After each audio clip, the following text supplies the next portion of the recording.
సుమన్ టీవీలో మీ business promotions కోసం ఈ కింది నెంబర్ను సంప్రదించగలరు.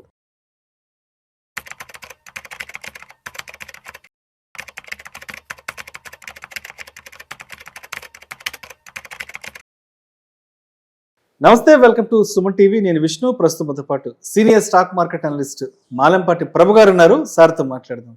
సార్, ప్రభు గారు నమస్తే. సార్ నమస్తే అండి విష్ణు గారు. సార్, ప్రభు గారు welcome to Suman TV and welcome to Vishnu talks. Thank you for calling sir. Right, ఒక్కసారి ఇవాళ మార్కెట్ క్లోజింగ్ ఎక్కడో చూద్దాము. అక్టోబర్ 8వ తేదీ వెడ్నెస్డే ఇవాళ డేటు. సో సెన్సెక్స్ విషయానికి వస్తే 153 పాయింట్ల నష్టంతో 81,773 వద్ద క్లోజ్ అయింది. నిఫ్టీ విషయానికి వస్తే 62 పాయింట్ల నష్టంతో 25,046 వద్ద క్లోజ్ అయింది. సో మొత్తానికి నిఫ్టీ అయితే మాత్రం 25,000 మార్క్ దగ్గర అలానే ఉంది. ఎందుకంటారు ఇవాళ మార్కెట్లు కాస్త స్వల్ప ఒడిదుడుకులకు గురయ్యాయి? ఇప్పుడు continuous 9 days red candle, 8 days పడింది, 9th డే రెడ్, తర్వాత 4 డేస్ నుంచి కంటిన్యూస్గా పెరిగింది. సో బ్యాంక్ నిఫ్టీ కూడా మీకు 4% పెరిగింది కింద నుంచి, నిఫ్టీ కూడా 620 పాయింట్స్ అబోవ్ పెరిగినాయి. సో ఏదైనా కొంచెం మూమెంట్ వచ్చినప్పుడు పెరిగే ఛాన్స్ ఉంటాయి కాబట్టి ఇక్కడ నిన్న నిఫ్టీ వీక్లీ ఎక్స్పైరీ, సో దానివల్ల కొంచెం ప్రాఫిట్ బుక్ వచ్చింది. ఎఫ్ఐఎస్ నిన్న కూడా అమ్మారు. ఇవాళ చూస్తే కొంచెం ప్లస్లో ఉన్నారు అనుకోవచ్చు ఒక రకంగా. ఇది ఎందుకంటే లో నుంచి నిఫ్టీ కింద పడి -100 పాయింట్స్కి వెళ్ళి మళ్ళీ రికవర్ అయ్యి 25,065, అంటే దాదాపుగా 25,000 అబోవ్ లెవెలే ఉంది. అంటే సైకలాజికల్ ఎఫెక్ట్ 25,000 కిందకి రాలేదంటే కొంచెం స్ట్రాంగ్ ఫీలింగ్ ఇంకా ఉంది. అంటే మార్కెట్ ఒక ట్రిగర్ పాయింట్ కోసం చూస్తోంది. ఏంటి ఆ ట్రిగర్ పాయింట్ అంటే యుఎస్ ట్రంప్ ఏదైనా న్యూస్ వస్తుందా? ఎందుకంటే వాళ్ళే షట్ డౌన్లో ఉన్నారు, పరిస్థితి ఏమో ఇదిగా ఉంది. మళ్ళీ కొత్తగా ఆయనేమో హెవీ ట్రక్స్ యుఎస్లోకి వచ్చిన వాటికి 25% అన్నారు. సో ఇంకా ఏం తెస్తారనేది భయం ఉంది ఒక రకంగా. సో ఇన్స్టెంట్గా అంటే షార్ట్ టర్మ్ కంటే షార్ట్ టర్మ్లో కూడా షార్ట్ టర్మ్ అన్నట్టు దానికి ప్రాఫిట్ బుక్ చేసుకుంటున్నారు కాబట్టి ఇమీడియట్గా కొంచెం పడింది అనుకోవచ్చు. ఇది ప్రాఫిట్ బుకింగే, కింద నుంచి వచ్చినది ప్రాఫిట్ బుకింగ్, కానీ రీట్రేస్మెంట్ కూడా పెద్ద అవ్వలేదు. సో డెఫినెట్గా ఇది మంచి స్ట్రాంగ్ హోల్డింగ్లోనే ఉంది కాబట్టి భయం లేదు. ఎఫ్ఐఎస్ చూస్తే కంటిన్యూస్గా అమ్ముతూనే ఉన్నారు కదా. సో అది మెయిన్ కన్సర్న్ మనకి. వాళ్ళు ఎఫ్ఐఎస్ ఇంకా ఎంతవరకు అమ్ముతారు? సో వాళ్ళకి కావాల్సింది last time corporate rebate tax 30% నుంచి 24% చేసినప్పుడు మార్కెట్ బాగా పెరిగింది.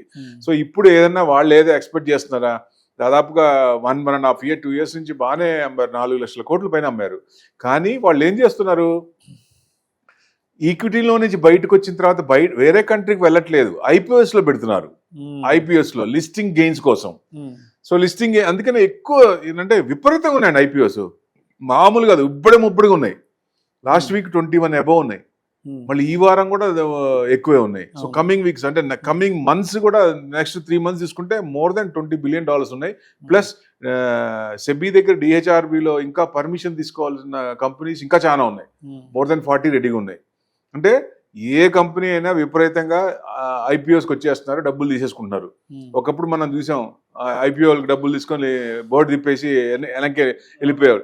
ఇప్పుడు ఆ పరిస్థితి లేదు. కానీ మనం లిస్టింగ్ గెయిన్స్ కోసం చూస్తున్నారు కాబట్టి ఎఫ్ఐస్ ఏం చేస్తున్నారు? లిస్టింగ్ రోజు కొంచెం 20%, 30%, 10% వచ్చినప్పుడు ఎగ్జిట్ అయిపోతున్నారు. సో దానివల్ల అక్కడి నుంచి మ్యాక్స్ టు మ్యాక్స్ మొత్తం కూడా తగ్గుతూనే ఉన్నాయి, వచ్చినాయి. ఇప్పుడు ఇంకో రకంగా చూస్తే ఎక్కువ మేజర్ షేర్లు కూడా, పెద్ద షేర్లు కూడా అన్లిస్టెడ్ ఏమో ఒక రేట్ ఉంటుంది, మా ఇష్యూ రేట్ ఏమో ఒక రేట్ ఉంటుంది. సో ఎక్కువ మంది కూడా అలా ఇబ్బంది పెడుతున్నారు. కానీ మార్కెట్ ముందుకు వెళ్ళకపోవటం గల కారణం కూడా ఇది కూడా వన్ ఆఫ్ ద రీజన్ అనుకోవచ్చు. ఎందుకంటే ఎఫ్ఐఎస్ అప్లై చేస్తూ ఉన్నారు, రిటైల్ అప్లై చేస్తూ ఉన్నారు. ఆ అమౌంట్ అటు నుంచి ఇటు డైవర్ట్ అవుతుంది కదా. సో ఈక్విటీ నుంచి డైవర్ట్ అవుతుంది కాబట్టి అక్కడ బ్లాక్ అయిపోతుంది, హెవీ అమౌంట్ బ్లాక్ అవుతుంది ఎక్కువ మంది. నేనేమంటానంటే ఐపీఓస్లో ఎన్ని వస్తాయండి? మంచి స్క్రిప్ట్ అయితే నిజంగా ఆ స్క్రిప్ట్ ఫండమెంటల్ స్ట్రాంగ్ ఉంది, లాంగ్ హోల్డింగ్ దీనికి స్కోప్ ఉంది అన్నప్పుడు సెకండరీ మార్కెట్లో కొనుక్కోవచ్చు. ఇప్పుడు ఐపీఓ అప్లై చేస్తే మనకు అనుకునే రావుగా, మనం ఎంత అనుకునే రాదు. 15,000 నుంచి 2 lakhs అంటే ఆ లోపల వాళ్ళు ఎంత ఇస్తారు? సో ఎక్కువ మంది అప్లై చేసినప్పుడు తక్కువ వచ్చే ఛాన్సులు ఉంటాయి. సో ఎక్కువ వచ్చినాయి అంటే మళ్ళీ ఆ స్క్రిప్ట్ పడిపోయే ఇదే కనపడుతుంది. సో అలాట్మెంట్ అయిందంటే ఎస్ఎంఈలో కూడా చాలా మంది ఇబ్బంది పడుతూ ఉన్నారు. ఎందుకంటే లాట్స్ కొనాలి, లాట్స్ కొన్న తర్వాత 3,000, 4,000 లాట్స్ ఉంటాయి. ఆ లాట్స్లో ఇప్పుడు దాదాపు 20%, 30%, 3.5 లక్షలు పెడితే ₹1,00,000 పైన లాస్లో ఉన్నారు. సో అందుకని నేనేమంటా అంటే మంచి స్క్రిప్ట్స్, మంచి ఐపీఓ సెలెక్ట్ చేయండి. అది ఫండమెంటల్ గా ఫ్యూచర్ లో గ్రోత్ ఉంటుంది అన్నది. ఎస్ఎంఈ మటుకు టచ్ చేయకూడదని నా ఉద్దేశం. ఎందుకంటే ఎక్కువ మంది ఎస్ఎంఈలో లాట్లు పెట్టినప్పుడు తట్టుకోవాలి కదా. 3.5 లక్షలు 4 లక్షలు అంటే అందరు పెట్టలేరు. సో అది మెయిన్. అది IPOs one of the reason, FIs second. ఇవి రెండు వల్ల మార్కెట్ ముందుకు వెళ్ళిపోతుంది, కానీ రేంజ్ బౌండే ఉంటుంది. సో న్యూస్ కోసం చూస్తోంది, ఒక ట్రిగర్ పాయింట్ కోసం చూస్తుంది. కాబట్టి ఆ ట్రిగర్ పాయింట్ ఏంటంటే యుఎస్ ఇండియా రిలేషన్స్. ఆ ట్రెమర్స్ అనేది సెటిల్ అవుతుందా? 50% ట్యాక్స్ అన్నారు, ఫార్మా మీద 100% అన్నారు. ఇప్పుడు కోర్టులో వేశారు, అందరూ H1B కోర్టులో వేశారు, ఫార్మా మీద పిల్లు వేశారు. సో ఇవన్నీ నడుస్తున్నాయి అక్కడ. సో అవి కోర్టు ఏం రిప్లై చేస్తుంది? 100% ఇస్తుందా, లేకపోతే మొత్తం తీసేస్తుందా, ఆయన వేసిన ట్యాక్స్లన్నీ తీసేస్తుందా అనేది ఇంపార్టెంట్. అందరు చూపు దాని మీదే ఉంది. సో ఈ మంత్ లో ఏదన్నా పాజిటివ్ వస్తుందని మార్కెట్ ఎక్స్పెక్ట్ చేస్తుంది. ఎక్కడో చోట రావచ్చు. వస్తే May 12న పాకిస్తాన్ సీజ్ ఫైర్ అప్పుడు మార్కెట్ 1000 పాయింట్స్ పెరిగింది. సో అట్లా ఇప్పుడు షార్ట్స్ కూడా, ఎఫ్ఐ షార్ట్స్ కూడా 94% ఉన్నాయి. బై సైడ్ చూస్తే 7% ఉన్నాయి.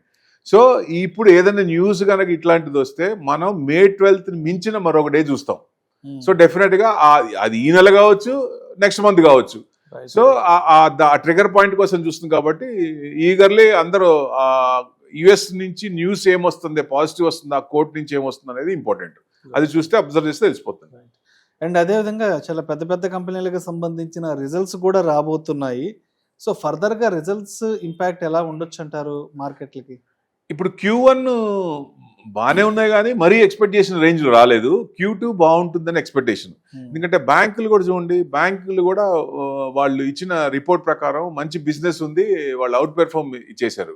సో ఆ బ్యాంక్స్ కూడా పాజిటివ్ వచ్చినాయి. అందుకే 4 రోజుల నుంచి బ్యాంక్ కూడా మంచి. అది కాక ఆర్బీఐ గవర్నర్ గారు కూడా ఇంట్రెస్ట్ రేట్లు స్టేటస్ క్యూ చేసిన తర్వాత డోవిష్ గా మాట్లాడారు. దానివల్ల మార్కెట్ బూస్ట్ అయింది అనుకోవచ్చు. ఒక రకంగా దివాళీ ముందే తీసుకొచ్చారు ఆయన అనుకోవచ్చు. మా దివాళీ రాకముందే దివాళీ తెచ్చారు అనుకోవచ్చు. కంటిన్యూస్ గా ఇదవుతుంది. ఇవాళ కొంచెం ప్రాఫిట్ బుకింగ్ లో ఉంది, కానీ లెవెల్స్ లో ఉంది కాబట్టి భయపడాల్సిన పర్లేదు అంటారు. సో ఎక్కువ ఈ రకంగా జరుగుతుంది. Right right. అండ్ ఇందాక ఐపీఓల గురించి కూడా ప్రస్తావించారు కాబట్టి చాలా పెద్ద పెద్ద major and well known companies కూడా ఐపీఓలకి వస్తున్నాయి. అండ్ అంటే మేజర్గా మనందరికీ బాగా తెలిసిన టాటా క్యాపిటల్ ఒకటి, ఎల్జీ ఎలక్ట్రానిక్స్, వీళ్ళు కూడా ఐపీఓకి వస్తున్నారు కదా, ఆల్మోస్ట్ వచ్చేసారు. సో ఏంటి అంటే వీళ్ళు ఎంత నిధుల సమీకరణ కోసం వెయిట్ చేస్తున్నారు అసలు? ఇప్పుడు టాటా క్యాపిటల్ అంటే టాటా గ్రూప్ అంటే ఇండియా ట్రస్ట్ ఫస్ట్ కంపెనీ ఏది? టాటా. ఇప్పుడు వాళ్ళు వెళ్ళిపోయిన తర్వాత కూడా ఇంకా ఆ వాల్యూస్ అనేవి కంటిన్యూ చేస్తూనే ఉన్నారు. ఆ ఏ కంపెనీ ఉంది? ఒక కంపెనీ చెప్పండి ఇండియాలో. సో నమ్మకంగా కళ్ళు మూసుకొని దాంట్లో ఇన్వెస్ట్మెంట్ చేయొచ్చు. లాంగ్ హోల్డింగ్ అయితే దాదాపు 50 కోట్ల దాకా ఉంది ఇష్యూ. ఓఎఫ్ఎస్ ఉంది, మళ్ళీ మామూలు ఫ్రెష్ ఇష్యూ ఉంది. సో అది వాళ్ళు అంటే మనం అనుకున్నవి రావు. మనం ఇప్పుడే అనుకున్నాం, మనం అనుకున్న షేర్లు అలాట్మెంట్ మనకు 100 కావాలంటే 100 రావు. సో మనం అప్లై చేసిన దాన్ని బట్టి, ఎక్కువ మంది అప్లై చేసిన దాన్ని బట్టి రెస్పాన్స్ ఉంటుంది. కాబట్టి దాన్ని బట్టి అలాట్మెంట్ ఉంటుంది. మంది ఎక్కువైతే మజ్జిగ పల్సన్ అన్నట్టు. సో డెఫినెట్ గా తగ్గుద్ది. కానీ నేనేమంటానంటే టాటా క్యాపిటల్ గారు, ఎల్జీ, అవి రెండు పెద్దవి ఇప్పుడు వచ్చే వాటిల్లో. ఆ రెండు అప్లై చేయొచ్చు. మీకు రాకపోయినా, ఒకవేళ వచ్చినా, తక్కువ వచ్చినా, మీరు అనుకున్న క్వాంటిటీ ఫిల్ చేయాలంటే సెకండరీ మార్కెట్లో చేయండి. లాంగ్ హోల్డింగ్ ఉండండి, మంచి రిటర్న్స్ వస్తాయి. అది బెస్ట్. ఎందుకంటే ఏదో ఐపీఓస్ వస్తున్నాయి, ఎందుకంటే వర్షం పెట్టి మార్కెట్ బాగుంది కదా, లేకపోతే కొంచెం ఇదిగా ఉన్నాయి, ఫ్లోస్ ఎక్కువ ఉన్నాయని చెప్పి ఎక్కువ మంది ఐపీఓకి వస్తుంది. దాంట్లో పెట్టామా, మన డబ్బులు అక్కడ ఉంటాయి, ఈక్విటీలో ఉంటాయి. ఇదేమనిపిస్తుంది, మార్కెట్ ఇప్పుడు చూస్తే ఎఫ్డీలో పెడితే బాగుంటుంది, 6% వస్తుంది అనిపిస్తుంది. అందుకని ఇట్లాంటి టైంలో ఆచి తూచి మంచి ఐపీఓ సెలెక్ట్ చేస్తే బెస్ట్. లాంగ్ హోల్డింగ్ కి, షార్ట్ హోల్డింగ్ కాదు. ఎఫ్ఐఎస్ అంటే మీరు ఇన్స్టెంట్ గెయిన్స్ అంటే వాళ్ళు కోట్లు పెడతారు కాబట్టి వాళ్ళకి ₹1 కూడా it's makes lot of difference. మనకు అట్లా ఇండివిజువల్ అట్లా కాదు కదా. సో డెఫినెట్ గా లాంగ్ టర్మ్ అనుకుంటే మంచి ఇది సెలెక్ట్ చేసుకోండి. డెఫినెట్ గా ఈ రెండు మేము చెప్పిన రెండు చేయొచ్చు.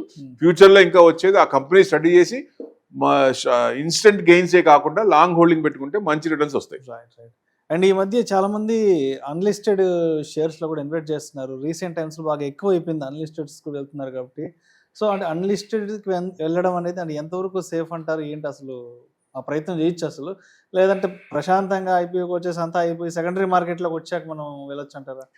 ఇప్పుడు హెచ్డిఎఫ్బి బ్యాంక్ హెచ్డిఎఫ్ ఫైనాన్షియల్ చూసాం, మార్కెట్లో ఎక్కువ పెట్టుకున్నారు, చాలా తక్కువ వచ్చింది. టాటా క్యాపిటల్ 1100 అమ్మారు, 330 ఇష్యూ రేటు.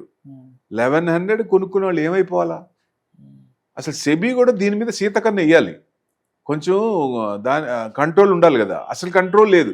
అంటే మార్కెట్ ఓపెన్ మార్కెట్ కాబట్టి గ్రే మార్కెట్లో ఏ రేట్ అయినా డిమాండ్ ఉంది, ఒక స్పేస్ క్రియేట్ చేస్తారు డిమాండ్, ఆ స్పేస్లో సప్లై ఉంది, డిమాండ్ ఎక్కువ ఉంది కాబట్టి ఎక్కువ రేట్ పెంచేయడం ఇది చేస్తారు. అసలు ఇష్యూ రేట్ చూడకుండానే మీరు ఎందుకు చేశారు? ఎన్ఎస్సి కూడా 2000 అమ్మారు, రేపొద్దున ఎన్ఎస్సి తక్కువ ఇస్తే, ఇష్యూ రేటే తక్కువ ఇస్తే పరిస్థితి ఏంటి? సో నేనేమంటా అంటే అన్లిస్టెడ్లో ఇక చేయాల్సిన పని లేదు. ఎన్ఎస్సి అంటే మీకు ఒకవేళ తక్కువ వచ్చినా లాంగ్ టర్మ్లో పెరిగే ఛాన్స్ ఉంటుంది కాబట్టి ఇప్పుడు ఎన్ఎస్సి కానీ, బిఎస్సి కానీ, ఎన్ఎస్డిఎల్ కానీ, సిడిఎస్ఎల్ కానీ, క్యాంప్స్ కానీ ఇవన్నీ ఫంటాస్టిక్. ఇది రికమెండేషన్ కాదు, కానీ ఇవన్నీ రీట్రేస్మెంట్ అయినప్పుడు లాంగ్ హోల్డింగ్లో పెట్టుకోండి, మంచి రిటర్న్స్ వస్తాయి.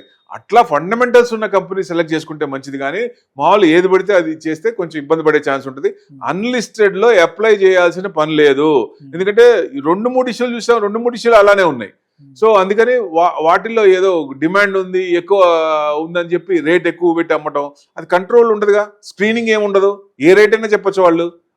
ఆ రేట్లో మనం కొనుక్కుంటే రేపొద్దు ఇష్యూ అయినాక పడిపోతే పరిస్థితి ఏంటి, లేదా ఇష్యూ రేట్ తక్కువ వస్తే పరిస్థితి ఏంటి? సో అదే జరుగుతోంది. సో అన్లిస్టెడ్ దయచేసి అలాంటివి అప్లై చేయకుండా ఈక్విటీ మార్కెట్లో లిస్ట్ అయిన తర్వాత ఫండమెంటల్స్ ఉన్న స్క్రిప్ట్స్ అయితే ఎక్రూ చేయండి, అది మంచిది. సో అదేవిధంగా ఎల్జీ ఎలక్ట్రానిక్స్ కూడా మనందరికి బాగా సుపరిచితమైన కంపెనీ, ఎలక్ట్రానిక్స్ అండ్ హోమ్ అప్లయన్సెస్లో.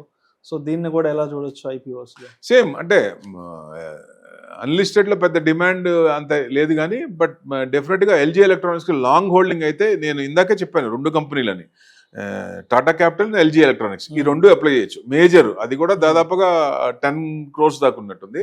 సో ఇలాంటి ఇవి అప్లై చేయొచ్చు. మనకి కొంతమంది ఏం చేస్తారు, ఓన్లీ ఐపీఓలు అప్లై చేస్తారు, లాంగ్ హోల్డింగ్ ఉంటారు, అలాంటి వాళ్ళకి మంచి ఉపయోగమే. ప్లస్ సెకండరీ మార్కెట్లో పెట్టి యాడ్ చేసుకున్నా అది రీట్రేస్మెంట్ అయినప్పుడు ఈ అలాట్మెంట్ మీరు 100 అనుకుంటే ఇక్కడ వచ్చిన దాన్ని బట్టి బ్యాలెన్స్ పార్ట్గా స్టాగర్డ్ మేనర్లో మీ టార్గెట్ అనుకున్నట్టు అప్లై చేసి లాంగ్ టర్మ్ ఉంటే మంచి రిటర్న్స్ వస్తాయి. రైట్. సో ఇంకా అంటే మొత్తానికి రేపటి 9th October థర్స్డేకి మార్కెట్స్ ఎలా ఉండొచ్చు అంటారు? అంటే ఈ Q2 బాగుంటుంది అనుకున్నాం. సో రేపు మార్కెట్ అయిన తర్వాత టీసీఎస్ రిజల్ట్స్ ఉన్నాయి. టీసీఎస్ రిజల్ట్స్ ఐటీ అది కొంచెం బాగా రాకపోవచ్చు అనేది ఎక్స్పెక్టేషన్. సో కొంచెం తగ్గచ్చు, అదర్ సెక్టార్స్ అన్ని పెరుగుతాయి. ఇప్పుడు జనరల్గా చూడండి, నిన్న మొన్న అన్ని పెరుగుతున్నప్పుడు మెటల్ పడుతుంది, మెటల్ పెరుగుతున్నప్పుడు మిగతా సెక్టర్స్ పడతాయి. సెక్టార్ సిక్లికల్ కాబట్టి ఇప్పుడు దాకా బీటెన్ డౌన్ ఇండెక్స్ ఏదో ఉన్నాయో ఐటీ బాగా బీటెన్ డౌన్, బ్యాంకింగ్ బాగా తక్కువ ఉంది, బూస్ట్ ఇచ్చింది, బ్యాంకులు కూడా కొంచెం ఆర్బీఐ కూడా బూస్ట్ ఇచ్చింది.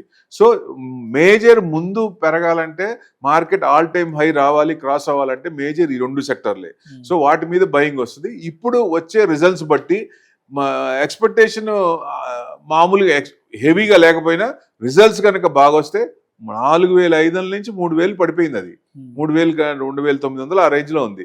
సో డెఫినెట్ గా రేపు రిజల్ట్స్ బట్టి మూవ్మెంటే ఉండొచ్చు. రిజల్ట్స్ బాగుంటే కొంచెం పెరిగే ఛాన్స్ ఉంటుంది, కానీ నెక్స్ట్ 3 to 4 years టార్గెట్ పెట్టుకుంటే మళ్ళీ 4,500 వచ్చే ఛాన్సులు ఉంటాయి. సో అప్పటిదాకా వెయిట్ చేస్తే బీటెన్ డౌన్ ఇండెక్స్ కాబట్టి స్టాక్స్ కూడా బాగా పడ్డాయి ఐటీ, అవి మంచి రిటర్న్సే రావచ్చు. Right. Thank you sir, thank you so much Prabhu గారు.